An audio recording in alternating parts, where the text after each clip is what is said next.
Today's video is sponsored by Berry House Coffee Roasters. Welcome back, I'm Tedward, and today, thanks to Boston Motorsports in Brighton, Massachusetts, we are driving the 2022 Porsche Cayenne Turbo GT. I've been wanting to drive this one for a while. This is a really big deal because what you're staring at right now is the fastest production SUV around the Nürburgring Nordschleife. I don't think the Urus Performante has set a time yet, but given the fact that although it'll have a little more power, it will be heavier. So this right now is the leading king. It has 631 horsepower from its twin-turbo 4-liter V8. It sounds absolutely raucous, and it looks the part. It's handsome, it's far more subtle than a Urus, and it will just completely terrify your children on the way to soccer practice. So first, let's start with the exterior. The rear end of this car is maniacal. The dual center style exhaust looks fantastic with the big carbon diffuser. And to save weight, this is a titanium exhaust. And then I think my absolute favorite feature of this car is in the aerodynamics. This little wing right here, but check these out. This is carbon fiber, and when you hit it from the right angle, it just couldn't look more aggressive. You also have sort of a double bubble carbon fiber roof. It's the subtle lines because it's not that deep, but it definitely shows when you stare at it. The more time you spend with the exterior of this car, the more you appreciate the styling cues. But it better look good because MSRP is about $200,000 for this Cayenne. So you're talking supercar money for your grocery getter to scare your kids on the way to soccer practice. But I'll tell you what, when you drive this, it gives you all of the fizz, the sound, the feel.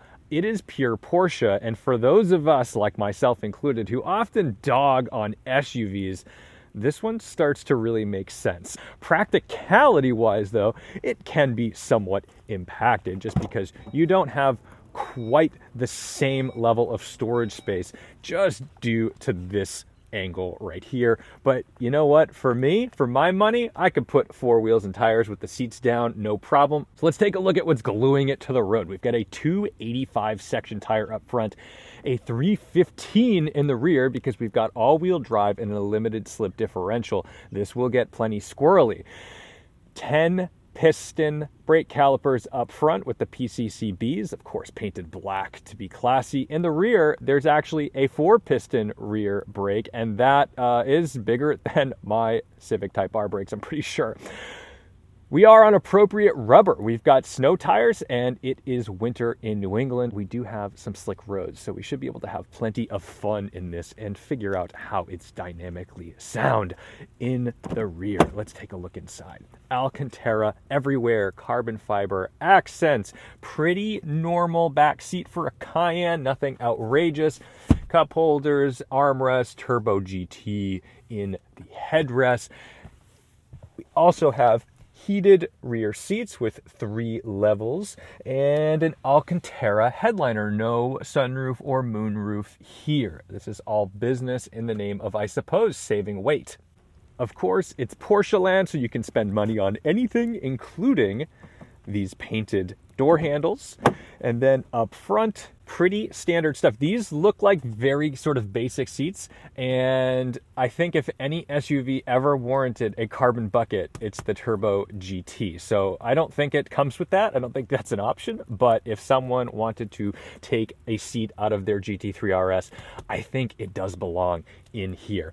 We've got Alcantara all along this dashboard, but what I like about it is that it's leather and Alcantara. So the Alcantara just kind of does this strip right here, and then it's leather back here. We've got the Sport Chrono, of course. And just, you know, it's a Cayenne when you sit in it. There's nothing outrageous about this, but once we turn it on, it's magical. Let's take a quick look under the hood. There's not much of note under here because everything is covered in typical sort of Volkswagen Group fashion. So although this is the same powertrain shared with the Urus, it makes a bit more power, and this one takes the cake. Like any other Porsche, to start our Cayenne Turbo GT, left-hand ignition with the static key sort of thing here. Not my absolute favorite design choice, but that's okay. It's just what they do. And then we've got the 5-gauge cluster layout with the LCD on the side, but we do have the beautiful analog tachometer. Unlike the 992 911, I can see all of these gauges clearly through the steering wheel, so that is nice. The Cayenne wins the dashboard contest.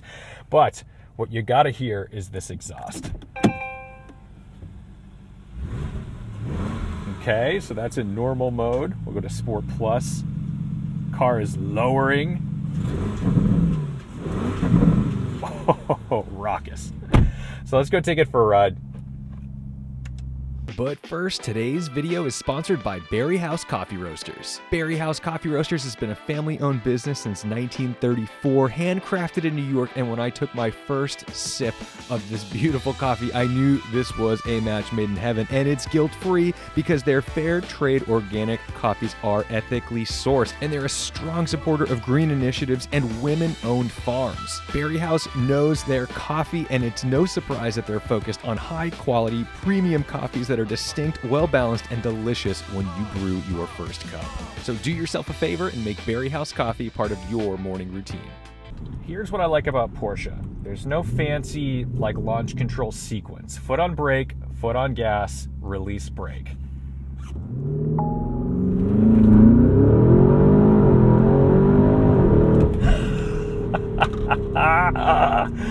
I don't know how many people have done full-blown launch controls of their Turbo GT on winter rubber, but man, I hope you could feel how the car was getting all squirrely and just crabbing around trying to put the power down. What a beast. Yeah, this is absolutely no joke. And the gearing is still not necessarily short. Like, the fact that it's doing this with this gear ratio is, oh my goodness. You feel like this is just designed to go sideways on a skid pad. And somehow, even on 22-inch wheels, there's enough sidewall to absorb some of the inconsistencies, let's say, of these crummy New England roads. All right, I need to learn this climate control a little better because, let's see, I'm getting a little overloaded here front. There we go. So we've got all of our haptic touch things here. Again, not my favorite. You get fingerprints all over them. Ooh, that cleared up fast. Good job, Porsche.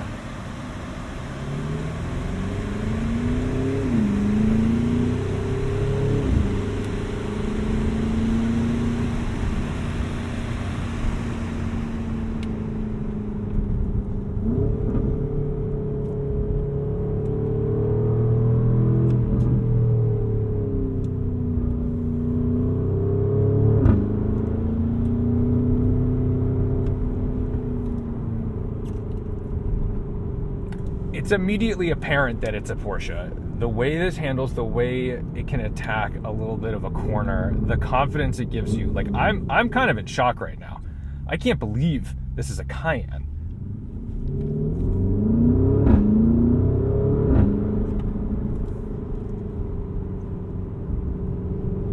You know, typically, the dream situation is you've got your Cayenne Turbo, a trailer, and a GT3 RS that you bring to the track. Oh man, you really slammed that in the Focus ST. But with this, I don't know that you even need the GT3 RS. I think you just take this to the track and embarrass people.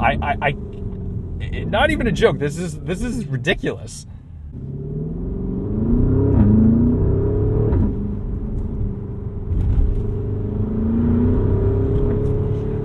The power getting sent to the rear end is incredible because it really does get the car a bit sideways under throttle. Once those turbos spool up, the torque comes on. We've got to be a little cautious just because it's cold, and I did see a little bit of sleet coming down. I started to hear that sound while I was outside filming, but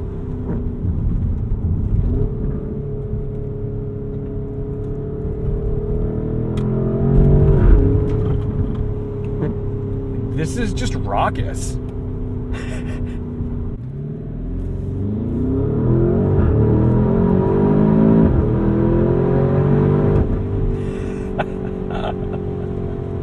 Okay, all right.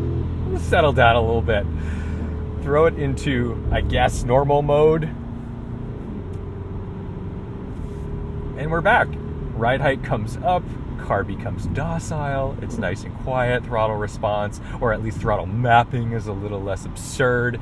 The transmission mapping calms down a little bit. The 8-speed ZF just sort of disappears behind everything. And here we are fighting some foggy weather while I talk and make the windows all yucky. The steering is light, but remember, this does have four-wheel steering. The rear axle does assist in the steering of this vehicle, which to me always adds a level of uncertainty or just a little extra sharpness. Now that does benefit the car because it allows it to feel shorter and more agile at lower speeds, and it allows it to feel longer and less sketchy at high speeds. So if you're on the highway doing 175 miles an hour and you need to make any kind of adjustments, that helps a lot because now the rear wheels are turning in phase.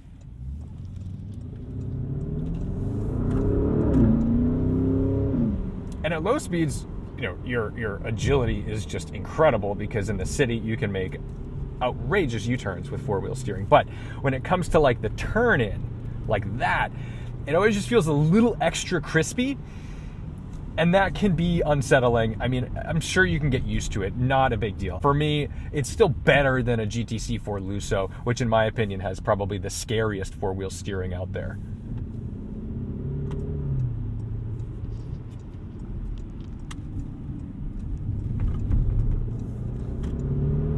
Try sport mode. Drops me down a gear. Lowers the car as well. We like that.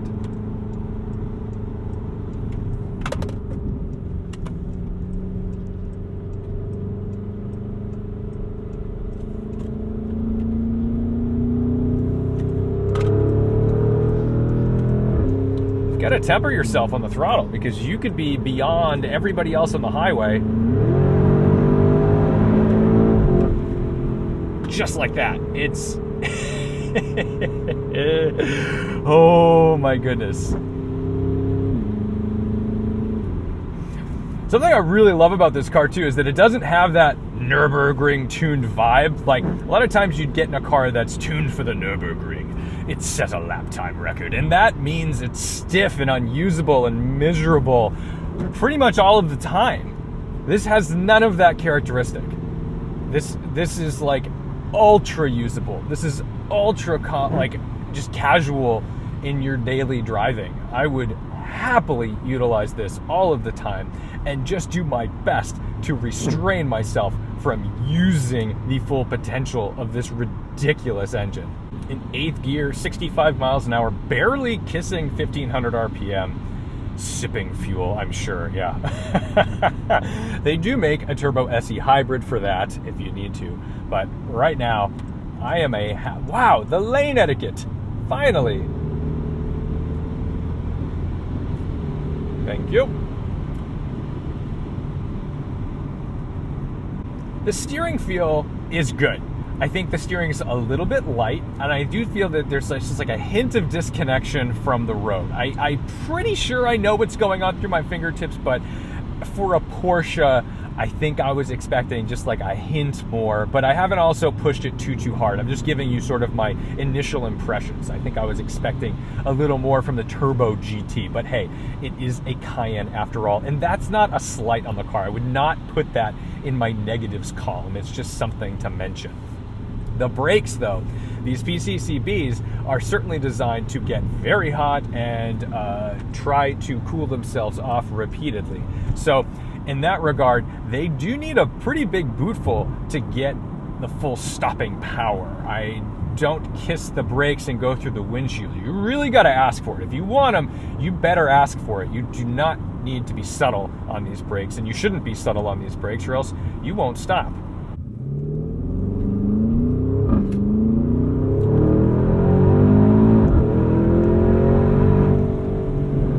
I'm in a lift. I don't know if this can handle just going full throttle through this corner, because this is collecting speed so alarmingly fast and it's putting so much torque to the rears. I don't necessarily want to find out if it just drifts the whole way up the hill with concrete barriers on both sides. I mean, just like that. I mean, that was from like 65 miles an hour. It's getting squirrely in the back. On 315s. Yes, we're on winter tires. Yes, it's cold. Yes, it's wet. But it is ludicrous. The car is ludicrous. You have to think about what you're doing. And I think that's why I love it. I think that's why I love that this is a complete hooligan, that this has no place in the world. It doesn't make any sense. And that's why I love that it was made. I love an unnecessary SUV. That's why I love like a Trackhawk or a Durango 392 or, Hellcat for that matter. I'm just so stunned at how competent this is as a performance car, vehicle, SUV, whatever you want to call it. Because it's not just a one-trick pony with a bunch of power that gets out of the hole in under 3 seconds. It actually boogies. Like, you can chuck this thing into a corner. You feel like you could drift this car for days and it would just make sense, and it wouldn't be forcing it to do anything that it wasn't designed to do. So big kudos to Porsche on this. And also kind of kudos to the Volkswagen group, or for allowing the Porsche to be the star for less money. This is less expensive than a Lamborghini Urus, however you want to correct me on my pronunciation. I don't care. This is fast. The Urus Performante will have more power, but that doesn't necessarily mean it will be faster around the Nürburgring or handle better, because I think it's going to weigh a couple or 300 or 400 pounds more. This reminds me of the GT2 RS versus Aventador SVJ battle, and it went back and forth and back and forth. It's cool that this is a thing. I'm thrilled. I'm so thrilled. I think if you get your hands on one of these things, what more practical, outrageously fast vehicle exists on this planet Earth? I just don't know. Yes, is it cooler to have a used GTC4 Lusso for your hatchback needs? Sure, not a 4-door, not nearly as practical for the family. And of course, if you're buying this, it's very, very likely it's not your only car. It's probably your 5th, 6th, 7th, 10th car, because this is a $200,000 SUV. I'm not confusing myself with the type of clientele who ends up buying this. And God, it looks so much better than that X6 BMW. For, I think, if memory serves, BMW sort of invented the coupe SUV. I don't know. You can correct me if I'm wrong. It doesn't really matter to me, but my goodness, did Porsche perfect it.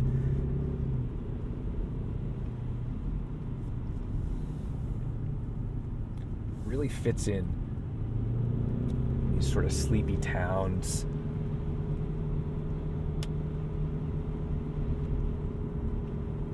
If you're used to driving a 911, you're used to driving a GT2 RS or something, which is insane that that's like kind of the level that I'm comparing this to. This will make you feel right at home.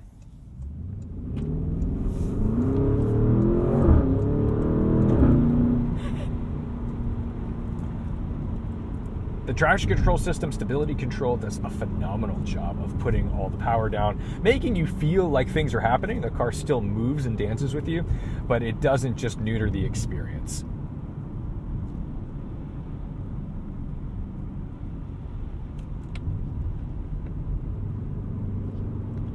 So thank you so much to Boston Motorsports for giving me the opportunity to pilot probably my favorite SUV on the market right now.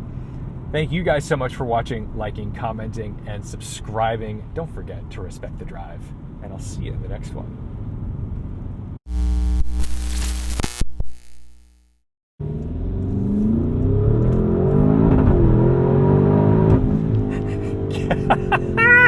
Getting into traffic is never going to be you'll never wait for traffic in your life. If there's a gap, if there's a tiny gap, you can make it.